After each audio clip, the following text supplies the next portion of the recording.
Let's talk about one of the biggest, most ambitious moonshot ideas to come out of Google in years. It's called Project Suncatcher, and it's a plan to solve one of the biggest problems with AI. It's massive energy consumption by moving data centers off of Earth and putting them into space.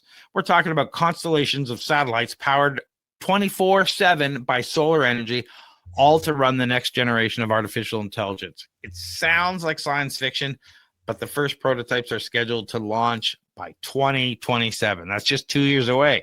Google plans to launch a network of satellites that act as floating data centers in orbit.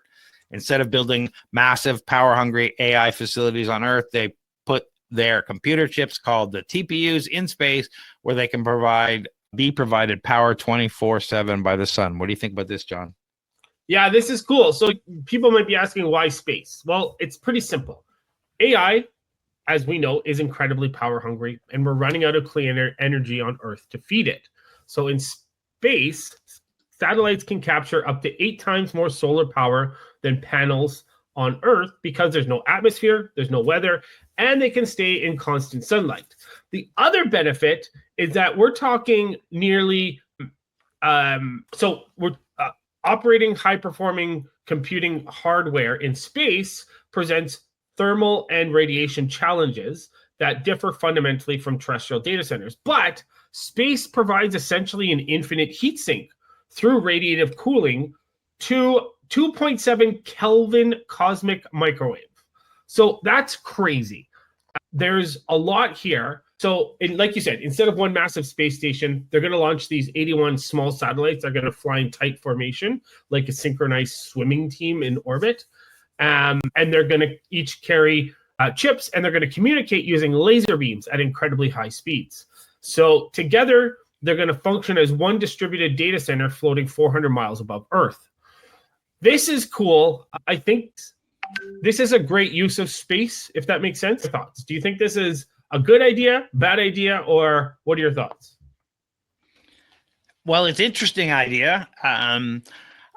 The concept is very good. I guess the question is, how many people will have to live in outer space to maintain it? True. Is it going to be bots only? Are going to be people? Are we going to be remote controlled? Is this the beginning of Skynet? Literally, as you know, the data centers in the cloud, and we literally have no way of shutting it off anymore. There's all sorts of things that fly through my mind, but I love the concept of, hey, we're in space, so we can release as much heat as we want, and we literally can't affect anything. Yeah. So you don't have any cooling problems, and if you can get that kind of energy from the solar panels and solar nets and stuff they use in space that will run these things, along with any sort of nuclear stuff they might have to use, great. I mean, getting it off the planet, giving us more space, not contributing to the climate dilemma here. The question becomes the climate change, heat, and all that, and giving us more energy. It all sounds good to me, but I hesitate and say, okay, well, how much stuff is going to be floating out there? Yeah. And how soon till we can't see the sun anymore because there's so many satellites doing so many things and so many data centers. Like, the idea sounds great right now, but what happens when there's literally 1,000 of these Hive network data centers in space? Yeah, so you bring up a good point about maintenance, and I didn't see anything in there about maintenance, but if we're talking about the economic viability, so the economic feasibility, it actually hinges on dramatic reductions in launch costs. So currently, launch costs range from $1,500 to $2,900 per kilogram to low Earth orbit.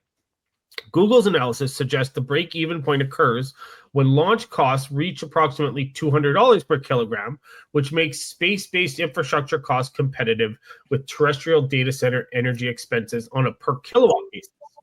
The cost target could be achieved by 2035, and that's only if SpaceX Starship system reaches operational status and maintains a launch cadence of 180 missions annually. Also, the analysis assumes that satellite operational lifespans of 5 to 7 years to amortize launch costs effectively. So obviously this model is facing some uncertainty because of evolving terrestrial energy costs, but that's kind of where they're at. And that's a huge reduction from $2,900 to $200 per kilogram. I wonder if that centrifugal launch can reach those costs, those low costs. Yeah, I don't know. That's very interesting. A good question to see if it could reach those low costs. Yeah. They've extensive radiation testing on their Trillium B6E cloud TPU hardware. Testing involved exposing the chips to proton beam exposure to simulate space radiation. The results are promising. So this looks, very interesting what they're trying to do. The satellites will maintain formation of 100 meters to a few kilometers apart, requiring precise station-keeping maneuvers to maintain optimal position. Yeah. So the thing that system is going to have to handle is dynamic network topologies, because satellites are going to enter and exit communication range with ground stations and each other, right? So they're going to have some sort of advanced mesh networking protocols, some predictive link scheduling based on the orbital mechanics. They're also going to need fault tolerance, distributed algorithms, and they're going to need a lot of complex protocols to maintain computational coherence across the constellation, for sure. There's a lot of challenges and hurdles that they're going to have to overcome. Yeah, and one of the challenges and hurdles that I talk about is the on-orbit system reliability demands redundant systems and remote maintenance capabilities because, unlike terrestrial data centers, physical repairs become impossible once satellites are deployed. So they might be, if they go down, they just replace it. Remote maintenance for fixes and updates, but if you brick a satellite, what happens? What happens when when space debris collides with it? Yeah, when Cloudflare doesn't update it and it blue screen. Satellites will be built with backup components. If one fails due to radiation or defect, a backup part will automatically take over to keep the satellite running. But the plan is to make these satellites completely self-sufficient and not to have it serviced by astronauts, which is interesting when it can actually service itself. Yeah, we're in a different kind of world and we're heading to that. I just don't think we're there yet. Think of it like this, guys. Think of it like 81 satellites performing an incredibly precise aerial ballet at 17,000 miles per hour. So they have to stay in formation within meters of each other while communicating via laser beams. That's going to be an incredible feat of engineering if they can accomplish it, for sure. And they assume all the propulsion systems will be powered by solar? Yeah. So apparently, obviously because of the direct sunlight, that will give it enough power to power these data centers. Yeah, and I was more thinking of normally there's fuel or some sort in satellites to keep them rotating if they need to go back and forth. Are they using something else for propulsion to keep the things synced up, to do the minor adjustments to make sure everything can talk to each other perfectly? That's what I was wondering. And how long is there a fuel system that needs to be updated? That good question. I'm sure they'll have batteries. We'll have to keep an eye on this. And if they have batteries that run everything, the solar panels will charge all of that and everything works great. Yeah. So I love the idea. I'm a little concerned about, as the satellites operate on dust synchronous orbit, that means they'll be following the sun. And as a result, as you get more and more clusters of them, we'll have all these satellite systems following the sun. Again, we'll get a little bit of sky pollution, for lack of a better word, and I'm curious as to where that will happen, whether the radiation hardening is going to last, whether the redundant systems will actually work. It's like when the light bulb burns out, you can't replace it. You just, like the light bulb, you got to replace the whole satellite. So I'm curious to see how all of that becomes sustainable. What do you do with that unit when it's no longer functional? Something go pick it up? Does it fall to Earth? Does, what happens? What's that? Again, I'm looking far ahead on, the whole cycle of this thing, but I do love the energy the lower energy, putting that out there in space, the cooling so it doesn't affect our environment, and that it doesn't take up real estate on Earth that seems to be more and more expensive than ever. Yeah, absolutely.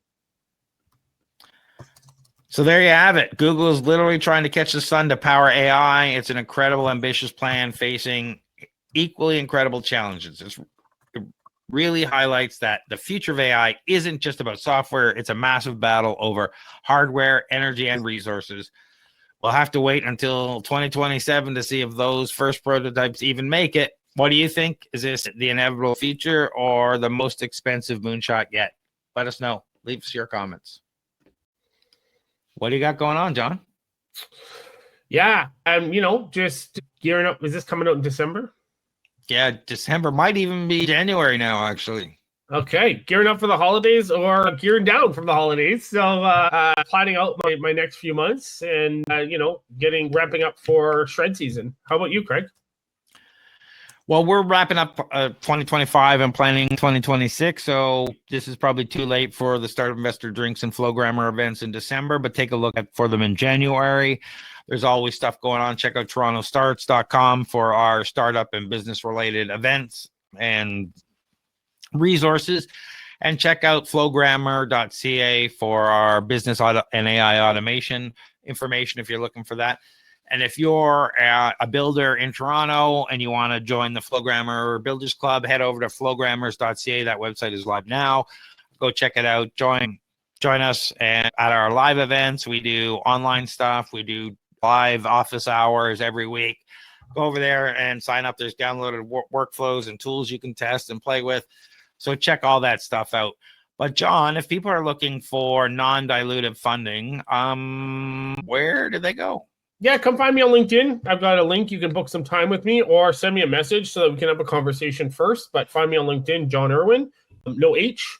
But if you need help with your business overall with your startup, how do they get in touch with you, Craig? Head over to startupcoach.ca or torontostarts.com and just book a call with me and get a discovery call, find out what's going on and get you motivated.